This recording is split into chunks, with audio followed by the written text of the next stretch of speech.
ರಥಸಪ್ತಮಿ ಸೋಮವಾರದಿಂದ ಶನಿವಾರ ಸಂಜೆ 6 ಗಂಟೆಗೆ. ಏನಾಯ್ತು? ಇದ್ದಕ್ಕಿದ್ದಾಗ ಏನೋ ಒಂಥರ ಮಾತಾಡ್ತಿದ್ಯಾ? ಏನೇನೋ ಮಾತಾಡ್ತಿದ್ಯಾ?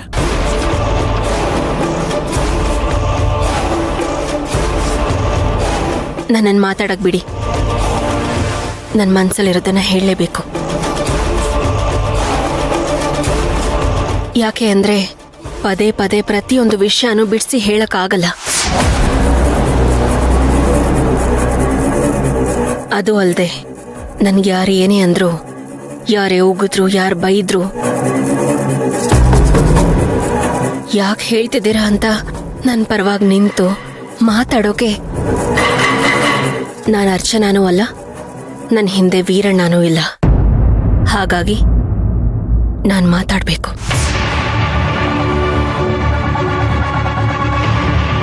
ಮಾತಾಡಲೇಬೇಕು. ಮಂತ್ರ, ಯಾಕೆ ಹೀಗೆ ಹೇಳ್ತಿದ್ಯಾ? ನಿನ್ ಬೆನ್ನ ಹಿಂದೆ ನಾನಿಲ್ವಾ? ಇದ್ರಿ, ಹಾಗೆ ಇರ್ತೀರಂತ ನಾನು ನಂಬಿದ್ದೆ. ಅದೇ ನಂಬಿಕೆಲಿ ಬದುಕಿದ್ದೆ ಕೂಡ. ಆದ್ರೆ ಆ ನಂಬಿಕೆನೋ ಗೊಬ್ಬರ ಕಳ್ಚಿ ಬಿದ್ದೋಯ್ತು. ಅತ್ತೆ, ಸಾರಿ, ನಿಮ್ಮನ್ನ ಅತ್ತೆ ಅಂತ ಕರೀಬೋದಾ? ನನ್ನ ಹೆಸರಿಗೆ ಮಾತ್ರ ಈ ಮನೇಲಿ ಬದುಕಿದ್ದೀನಿ. ಈ ಕ್ಷಣದವರೆಗೂ ಮಂತ್ರ ಆಗಿ ಬದುಕಿದ್ದೀನಿ ಅಲ್ವೇನ್ರಿ? ಏನಾದ್ರೂ ಒಂದು ಹೇಳಿ. ಅಯ್ಯೋ ಮಂತ್ರ, ಈಗದೆಲ್ಲ ಪರವಾಗಿಲ್ಲ, ಹೇಳಿ. ಅದೇನೇ ರಹಸ್ಯ ಇದ್ರೂ ಹೇಳಿ. ನಮ್ಮಿಬ್ಬರ ಮಧ್ಯೆ ಏನೇನು ಒಪ್ಪಂದ ಮಾಡ್ಕೊಂಡಿದ್ದೀವಿ ಅದನ್ನು ಹೇಳಿ. ನಾವು ಬದುಕ್ತಾ ಇರೋ ಬದುಕಲ್ಲಿ ನನ್ನ ಮನಸ್ಸಿನ ಭಾವನೆ ಆಗ್ಲಿ, ಈ ಮನೇಲಿ ನಾನು ಅನುಭವಿಸಿದ್ನಲ್ಲ ಇಷ್ಟು ದಿನ, ಅದನ್ನೆಲ್ಲಾನು ಹೇಳಿ. ಮಂತ್ರ, ಏನಮ್ಮ ಒಂಥರ ಒಗ್ಟೊಗ್ಟಾಗಿ ಮಾತಾಡ್ತಾ ಇದ್ಯಾ? ಏನಂತ ತೊಂದರೆ ಆಗ್ತಾ ಇದೆ ನಿನ್ಗೆ? ಏನ್ ಬದುಕ್ತಾ ಇರೋದು ನೀನು? ಸುಶಾಂತ, ಏನೋ? ಓ, ನನ್ಗೀಗ ಅರ್ಥ ಆಗ್ತಾ ಇದೆ. ನೀನ್ ಯಾವುದನ್ನ ಮನ್ಸಲ್ಲಿ ಇಟ್ಕೊಂಡು ಇಷ್ಟೆಲ್ಲ ಮಾತಾಡ್ತಿದ್ಯಾ ಅನ್ನೋದು ನನಗೆ ಗೊತ್ತಾಯ್ತು. ಅವೆಲ್ಲ ಒಂದು ಕಹಿ ಘಟನೆ, ಮರ್ತು ಬಿಡು ಮಂತ್ರ. ಹೇಗತ್ತೆ ಮರೆಯಕ್ಕಾಗತ್ತೆ? ಹೇಗ್ ಮರೆಯಕ್ಕಾಗತ್ತೆ? ಅವ್ರು ಯಾರು ಏನ್ ಮಾತಾಡಿದ್ರು ನಂಗೆ ಬೇಜಾರಾಗ್ತಿರ್ಲಿಲ್ಲ. ಆದ್ರೆ ನೀವು ನಂಗ್ ತಾಯಿ ಸ್ಥಾನ ತುಂಬಿದ್ ನೀವು ಎಲ್ರ ಮುಂದೆನೂ ಅವಮಾನ ಮಾಡಿದ್ರಿ.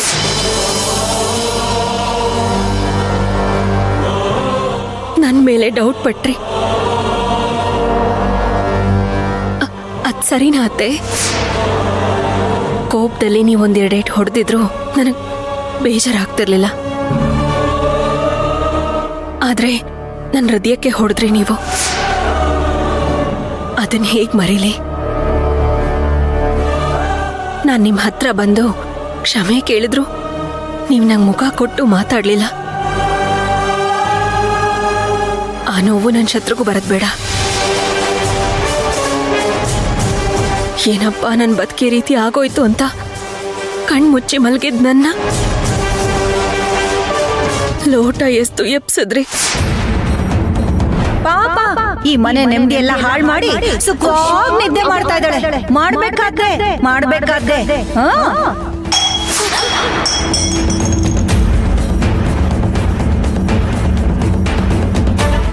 ನನ್ಗೆಷ್ಟು ನೋವಾಯ್ತು. ಆ ಕ್ಷಣಕ್ ನನ್ನ ಹೊಡಿಲಿಲ್ಲ ನೀವು. ಏನಂದ್ರಿ? ನಾನ್ ಗಾಜು. ಆದ್ರೆ ನೀನು ಬರೀ ಗಾಜು.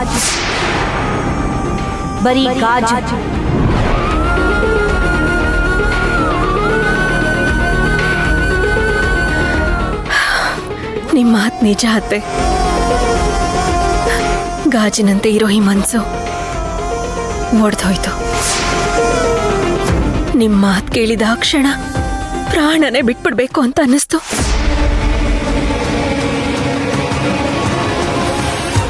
ಕೇಳ್ದೆ ಮನೆ ಬಿಟ್ಟು ಹೋಗ್ಬೇಕು ಅಂತ ತೀರ್ಮಾನ ಮಾಡಿದೆ.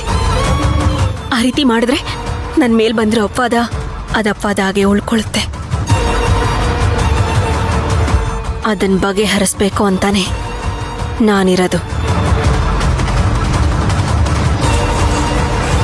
ಅದನ್ನು ದಾಟಿ ಆ ಕ್ಷಣ ನನ್ನ ಕಣ್ಣಿಗೆ ಕಂಡಿದ್ಯಾರು ಗೊತ್ತಾ?